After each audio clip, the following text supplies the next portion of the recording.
Dugaan pemerkosaan terhadap penyandang disabilitas terjadi di Buleleng. Dugaan itu mencuat saat orang tua korban membuat pengaduan masyarakat ke Polres Buleleng. Orang tua korban tidak terima anak gadisnya disetubuhi, terlebih korban sebagai penyandang disabilitas. Mirisnya pelaku persetubuhan diduga oknum pemangku. Kasih Humas Polres Buleleng AKP Gede Sumarjaya membenarkan pengaduan masyarakat yang disampaikan Jumat 7 Januari. Katanya korban berinisial LB berusia 21 tahun, namun polisi masih mendalami kasus ini dan memeriksa saksi-saksi. Secara pasti terang Sumarjaya dugaan persetubuhan itu pun belum diketahui, namun rumor tersebut sampai ke telinga orang tua korban hingga memutuskan melapor ke Polres Buleleng.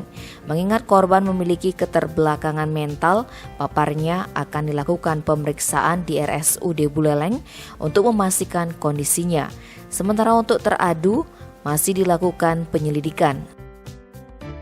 Selain mendatangi Polres Buleleng, orang tua korban juga mendatangi kantor pengendalian penduduk keluarga berencana Perlindungan Perempuan dan Anak Kabupaten Buleleng.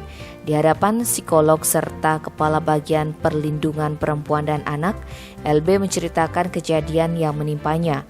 Korban menyebut nama Pak Jero sebagai pelaku, namun pihak tim P2TP2A masih menunggu hasil pemeriksaan medis guna memastikan kondisi korban.